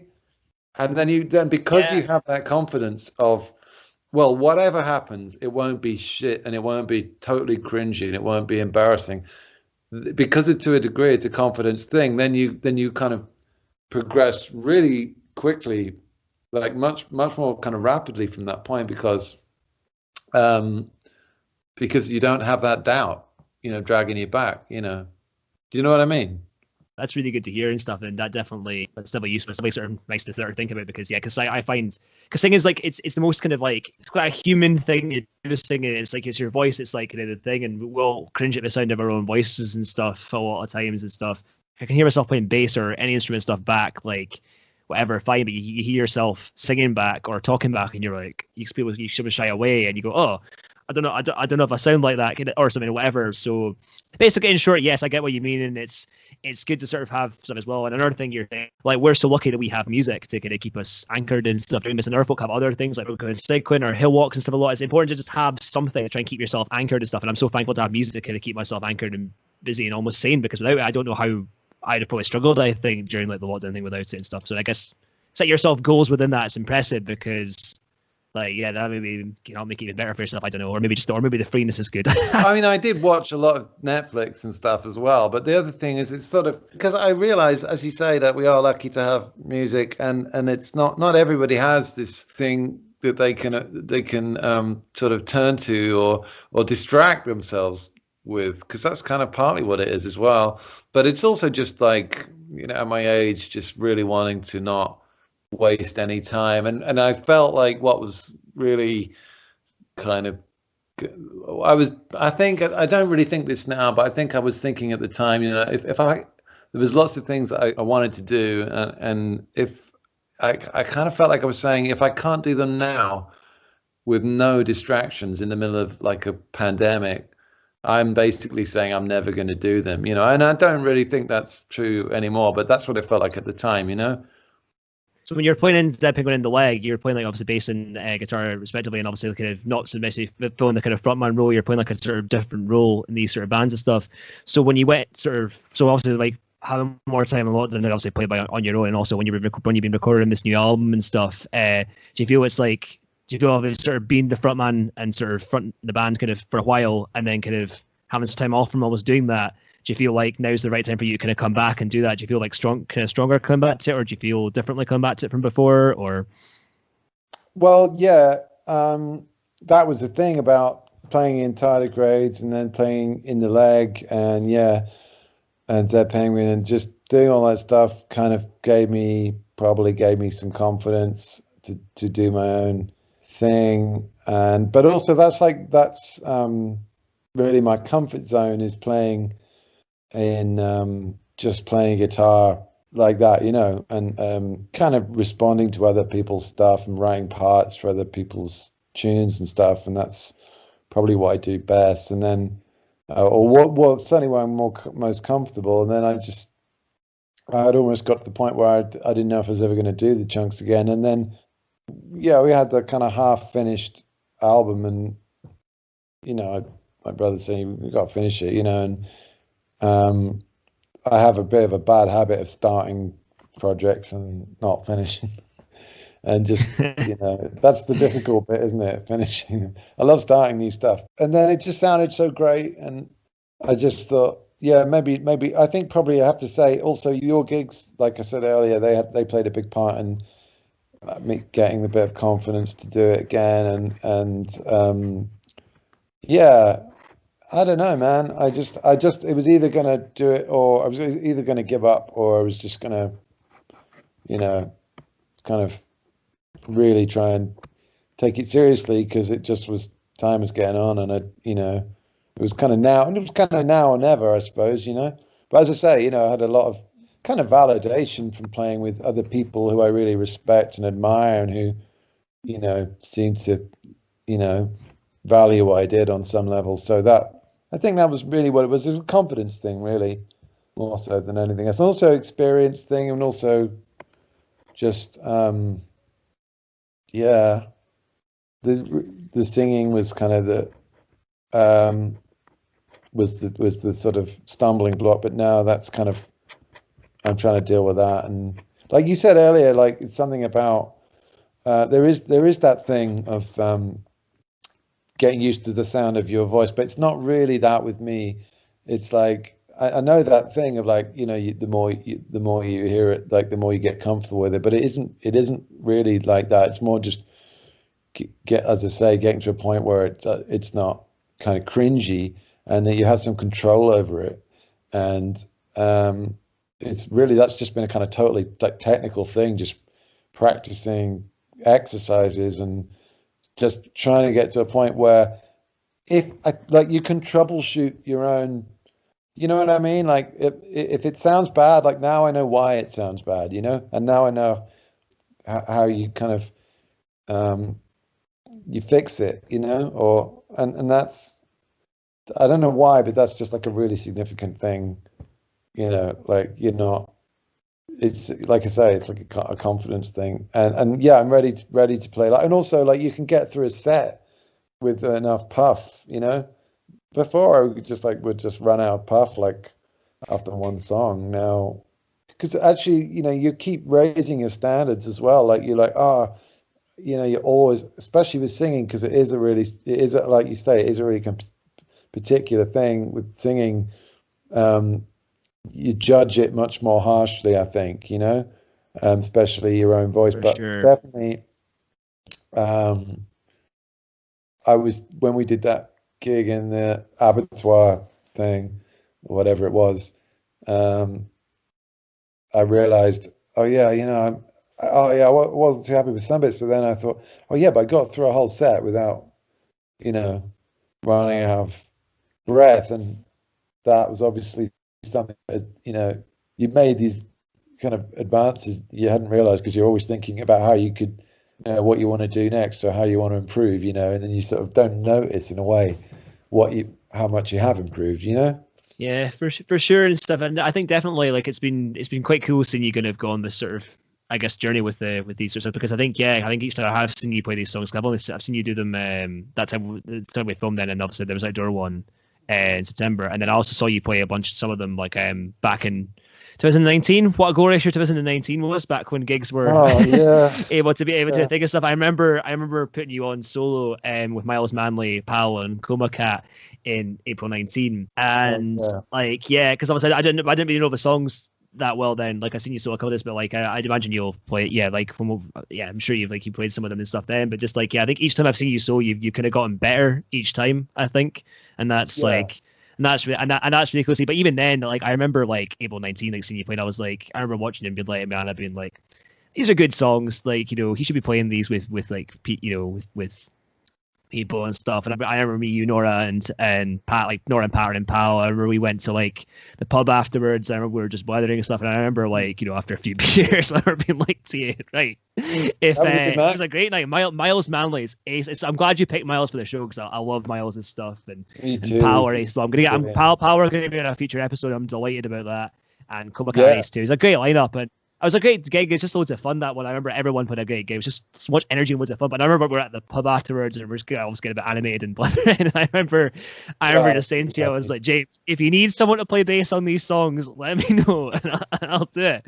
And then I remember ages later, you were then like to me, right, Stu, do you still want to play bass on these songs? And I'm like, yeah, let's do it. And then But we're going to do it eventually, but we're getting there. You also got Polly in now as well, and Polly's like the daughter of someone you know from work as well. That was the connection with that one. I remember thinking that was a funny wee story. Yeah. So- And she's really nice. She's got a good voice too, by the way. She posted a thing recently of I think I found that after you said it's like her and a friend singing like a duet on what was it? Okay, it was an old sort of Scottish song, wasn't it, or something? No, I think it's just her layering up vocals, man. Because I remember you mentioned it, and then I had a wee look to see if I could find it, and I did, and it's cool. But nah, it's going to be good to get in a room with the pair of you eventually and play the songs. I'm quite looking forward to that. But we talked about this like end of last year, and then Well, yeah, it didn't happen. So Safety first, obviously. But like loud, yeah, I really miss playing loud music, and it makes you kind of, it makes you realize what you had and what you would,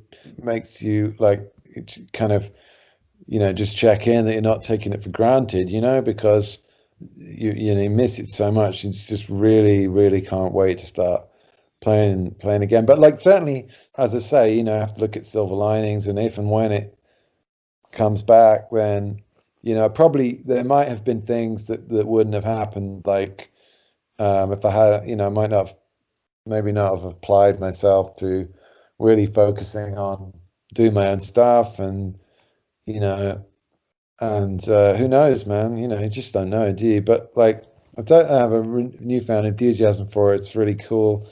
And now it's just, yeah, just waiting, isn't it? I mean, not much you can do, really. I'm always writing now.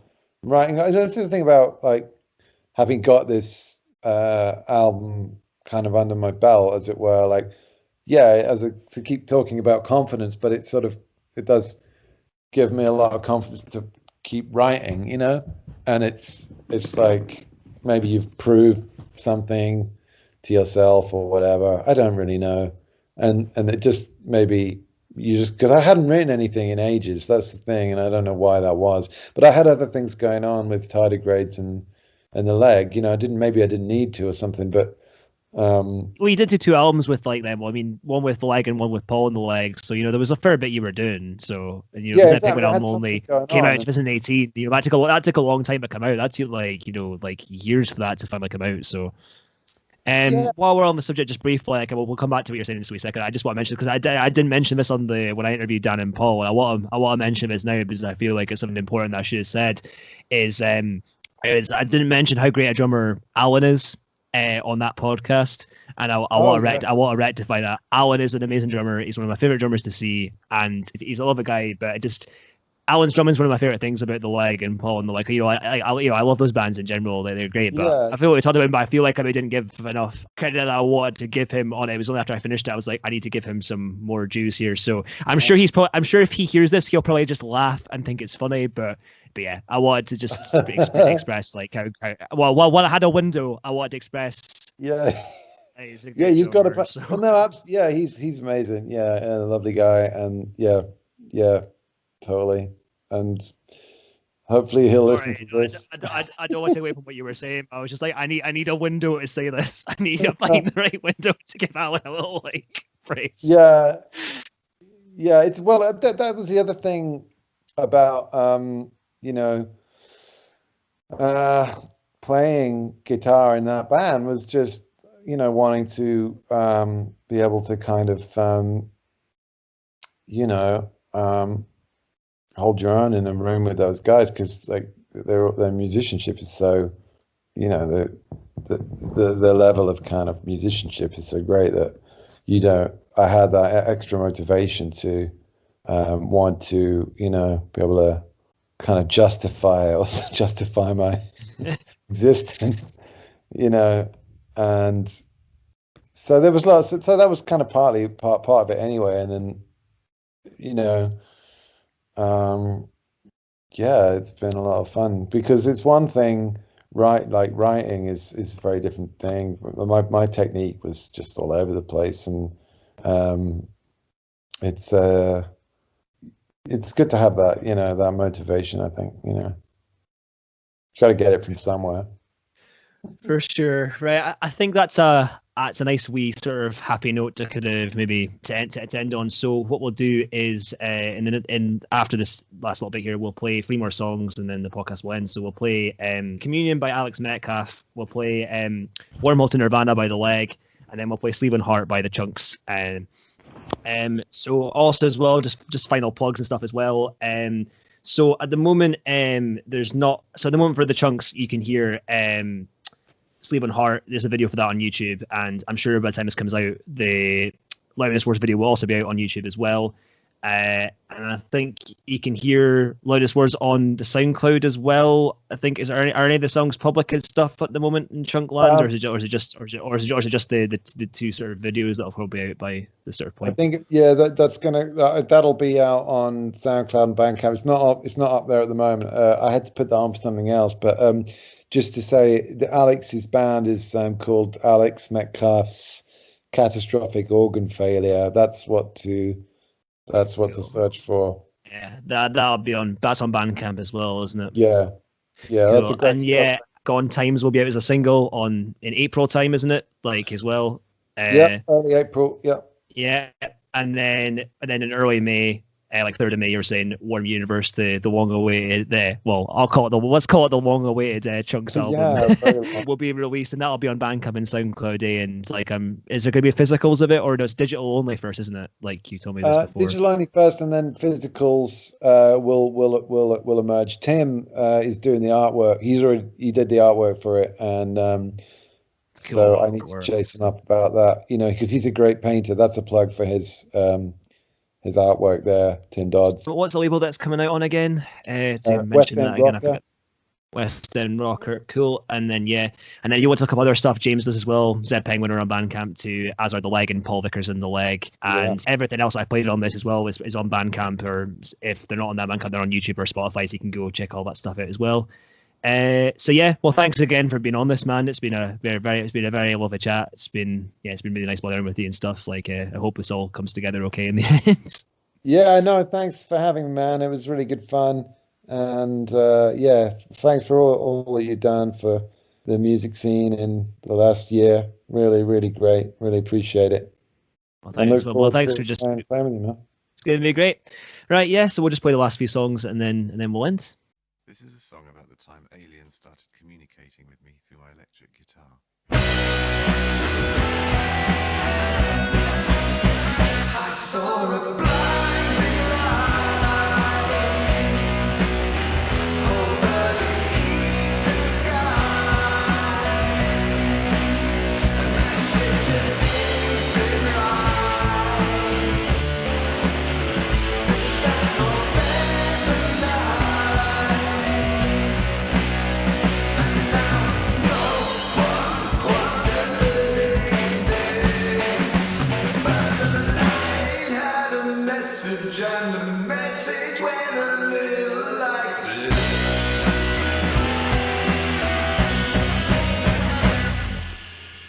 I used to think I was normal, pathologically boring. Well, I wish I was, because it's such a drag being the chosen one. Calling God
rock and roll.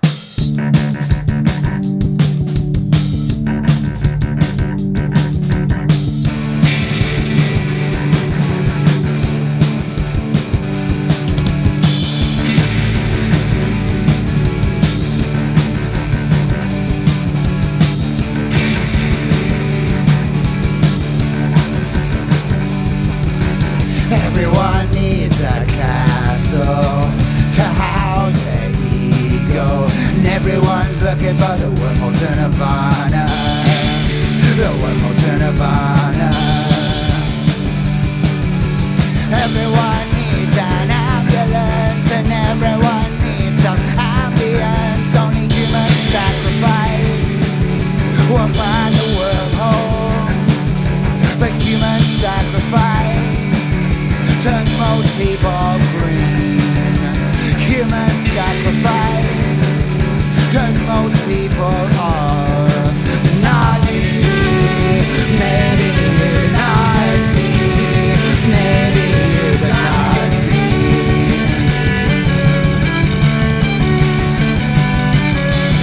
Everyone needs a castle to house their ego, and everyone's looking for that wormhole to Nirvana,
know we were in search of the North Pole.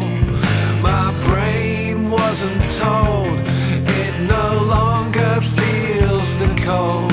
My heart, my heart, my heart's been listening for you.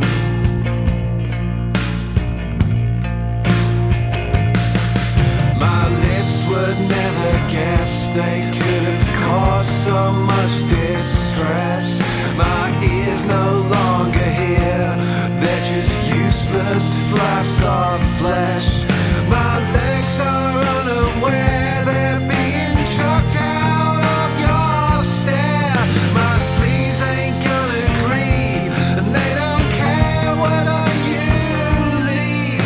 My heart, my heart, my heart's been listening for you.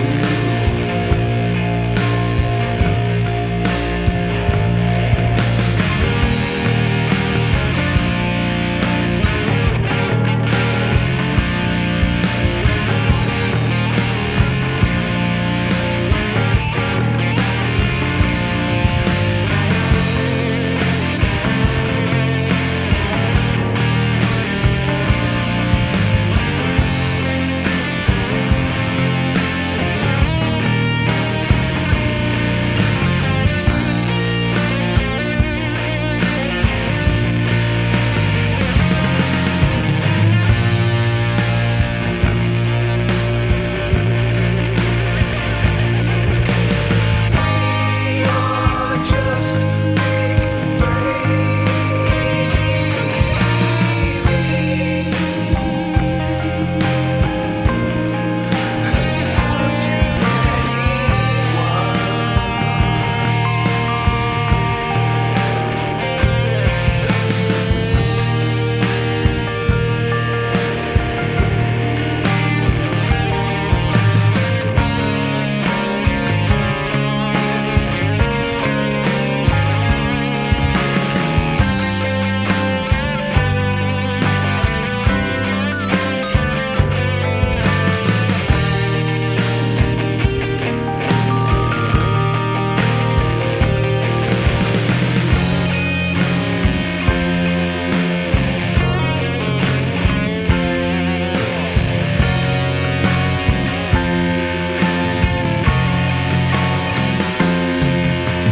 Meet me in the middle of pre-central Gyrus Ridge. We'll cool his boots 10 minutes in her fridge. With all these accessories agree, we're gonna have to go. Swarovski crystal beads, they never get the memo. And my face never asks why, and neither does the little guy who stays behind the scenes. And I'll never hear him screaming. My heart, my heart, my heart's been listening for you.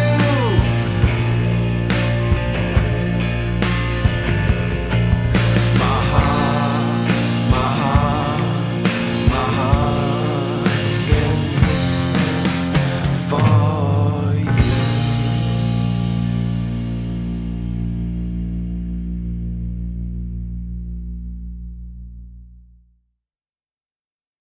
Okay, thanks everybody who tuned in or listened to that there.